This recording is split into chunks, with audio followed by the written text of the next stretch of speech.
Now let's talk about making her obsessed with you. So I gotta be honest.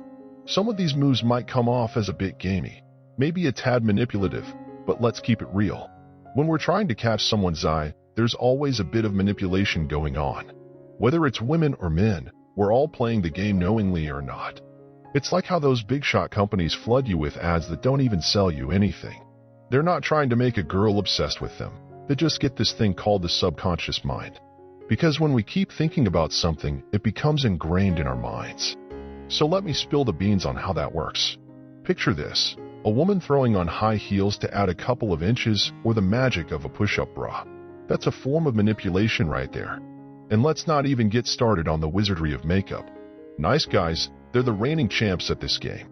Buying gifts, fancy dinners, doing favors, all subtle moves in the grand game of attraction. Now if you're gonna play this game, let's play it smart. Here are some strategic moves to up your game and have her wrapped around your finger. First things, listen up. Pay attention to what she's saying. Be curious and validate her. But here's the twist. Don't just shower her with compliments. Ask questions and throw in a challenge. I call it a non-judgmental qualification. Be like, that's interesting. How'd you figure that out? Tell me more. Show genuine curiosity. It's not about nodding and praising. It's about making her work for your validation. So to make sure you're in her thoughts, bump into her in the school hallway. But don't stop there. Say or do something that leaves her pondering after you're gone. Drop a mysterious comment that keeps her guessing. There are tons of ways to occupy someone's mind, but one surefire method is to be around them. The more they see you, the more familiar you become, just like that annoying YouTube ad. Our brains love repetition. The more we're exposed to something, the more attached we become. That's why you end up buying stuff you've seen a gazillion ads for. Now when a girl's head over heels for you, it's just her mind stuck on repeat with thoughts of you. So the trick is to make sure you're living rent-free in her thoughts. Our subconscious mind, though powerful, is a bit like a sledgehammer. It doesn't play by the rules of our logical mind. It operates on repetition. Combine repeated exposure with a dash of mystery, and you've got the winning formula to keep her thinking about you day and night. Thanks to the subliminal effect, you might find yourself liking someone you initially couldn't stand. And here's the kicker. Since it's all beneath your conscious radar, you won't even know why you suddenly dig that person. The same magic can happen with a girl you're into. Just find a way to hijack her thoughts. Remember that show, the Carbonaro effect. Picture how people react after getting their minds blown by a magic trick. Now imagine if the magician walked away right after. That moment would stick with them maybe forever. So to get a girl obsessed with you, it's all about occupying her thoughts. The more she thinks about you, the more her subconscious convinces her that she's head over heels for you. Next up, let her do things for you, but keep it cool. If she's baking killer brownies, tell her to bring some next time. But here's the trick. Don't act like it's the most amazing thing a girl has ever done for you. Be nonchalant like you're used to being treated like royalty. It's not about being ungrateful. It's about setting a standard. And there's a psychological twist, effort justification. The more effort she puts in, the more value she places on you.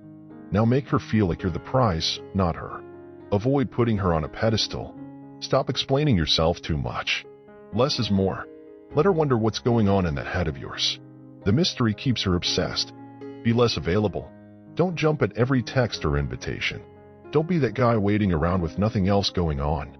If she's unsure about plans, don't hesitate to say, "Let me know when you're sure. We can plan another time." Create the vibe that your time is valuable and you're not sitting by the phone waiting for her call. Then, be okay with the possibility of losing her. Set boundaries and have standards. If she's not respecting your time or fitting the criteria you need, be willing to walk away. Let her feel she has to choose you. It's not a one-way street. I get it. These moves may feel a bit counterintuitive and maybe even a bit off. But remember, it's all about positioning. Humans are wired to want things that are perceived as valuable. So if you want to up your game, you gotta value your time. Now let's break down what gets a woman hooked on you in 5-step. Number 1, it's all about tuning into what she's saying. Be genuinely curious and validate her. But here's the crucial part. Skip the compliments. Instead, respond. Throw in some questions and maybe even challenge her a bit. It's called non-judgmental qualification. Be like, "That's interesting. How did you figure that out? Tell me more about that." Show that you're interested. She should feel validated by the curiosity you've got about what she's saying or the attention you're giving her. But the second you start drowning her in compliments, she stops craving your validation. It's a bit of a paradox. See, she's not into some nice guy, constantly telling her how awesome she is, nodding away like, "Oh, that's so amazing. You're so cool." Here's the deal. Not many guys are genuinely curious about what a woman's telling them. Few listen, ask questions, or want her to dive deeper into a topic.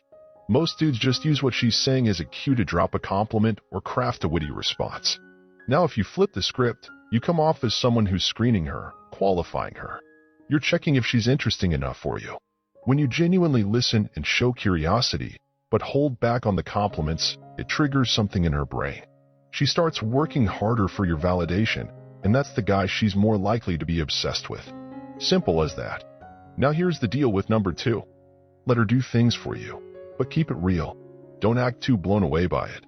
Make it a standard move. Let her know you're used to it. For example, if she mentions baking delicious brownies, say, "Hey, bring me some next time. I need to see if they're as good as you say they are." Now when she brings them, don't act like it's the sweetest thing a girl has ever done for you. Keep it cool, be nonchalant, like you're used to being treated well, like you're the prize. If you go all, "Oh my God, you're so great," it comes off like you're not used to good treatment from a woman. You want her to see that this is just par for the course, that you have standards, and it's your normal reality. Now here's the crucial bit. There's something called effort justification. It's like the more effort she puts into the relationship, the higher value she places on you. It's a bit of a psychological trick, but let me be crystal clear. Don't take advantage of her. Don't be that scummy guy handing her your laundry and a to-do list. This isn't about using girls. It's about letting her get pleasure out of doing things for you without making it a big deal. Don't act like it's the most amazing thing she's ever done. I'm talking about simple stuff, like needing to pick out a birthday present for my niece. I have no clue what kind of things little girls like nowadays. Can you come to the store with me and help me pick out something for her birthday? It's a fun thing to do together, you know? Keep it light. Keep it easy. That's the play. Now let's talk about number 3. She's got to feel like you're the prize, not the other way around. Here's the deal. If you put her up on a pedestal, treating her like she's the grand prize, something clicks in her brain. She starts thinking, "I'm the prize here. I don't have to try so hard. I don't need to put in that effort." And once she stops trying, once she stops putting in the effort, her attraction towards you starts to nosedive. It's just human nature. We all want to feel like we're winning the prize. But here's a simple trick to flip the script. Start by cutting back on the explanations. It's pretty straightforward. When we're talking to someone we feel is of higher status, like when we chat with our boss, we tend to over-explain, overshare, trying to get their approval. It's a bit of insecurity showing up. So let's say she asks you to hang out, but you've already got plans. Instead of going, "Sorry, I really want to, but my brother invited me to this band, and I don't even like the band, but I told them I'd go, and I feel bad saying that I can't." Just keep it simple. Say, "Hey, sorry, I can't make it tonight, but maybe another night." No need for a long-winded explanation. Let her wonder a bit. It adds to the mystery, and that's what makes her more obsessed. Guys, you've got to understand that part of what women chase is the wondering of what you're thinking, where she stands with you, what's going through your mind. The less you spill, the more she has to wonder. If you lay out everything you're thinking, she's got less to analyze, less to obsess over in her mind. Now let's talk about number 4, being less available. It's crucial not to be at her beck and call all the time. Don't jump to answer every text within seconds, and for heaven's sake, don't be available 24/7. This is super important. Here's the deal. If you ask a girl on a Monday to hang out on Sunday and she hits you with the classic, "Can I let you know later in the week?" immediately say no. Take that offer off the table. Be like, "You know what, if you're not sure about Sunday, let's plan for another night." You don't want her thinking you're the guy twiddling his thumbs, waiting till Sunday morning to find out if she can squeeze you in. Now here comes the hard part. If she randomly hits you up on a Sunday afternoon, asking if you're free tonight, you gotta say no. I mean, not every single time, right? I'm not saying you can never say yes. But if she's usually the one with the busier schedule and often saying no to you, you can't be the guy sitting around, ready to drop everything the moment her schedule opens up. Because if she sees that you either have no plans or you're willing to ditch them for her, it devalues you in her eyes. On the flip side, when you're not always available, when you're a bit hard to get, when your time is limited, you become the opposite of clingy, and that's super attractive. She starts putting serious value on the time she does get to spend with you. Got it? Now let's dive into number 5. Being cool with losing her. This is a big deal. If she's messing up, not meeting your relationship criteria, disrespecting your time, or being a flaky text addict, be ready to bounce. Now you don't have to spell it out for her. She should just pick up on the vibe, because if she doesn't sense that you're cool with moving on, she's not going to respect you. You won't get the attraction you're after because she needs to feel like she's got to put in work too for the relationship to click. It's like, hey, I've got my priorities, I've got boundaries, and you can't cross them. Otherwise, you're out. You don't say it, but she's got to feel it. She has to choose to be in a relationship with you. If that vibe ain't there, be okay with stepping away. Now here's the kicker with all these tips. They're counterintuitive, and they might feel a bit off. You're probably thinking, really? But here's the deal. It's all about positioning. How you position yourself is everything. People are wired to want things that come off as valuable. The older you get, the more crucial this becomes. You could be an amazing guy and her physical type and have loads in common, but if you tag yourself with a low price, she'll lose interest. How do you do this? Well, everything about you can stay the same. Looks, job, money. But you can shift her perception of your value with tweaks to your attitude and behavior.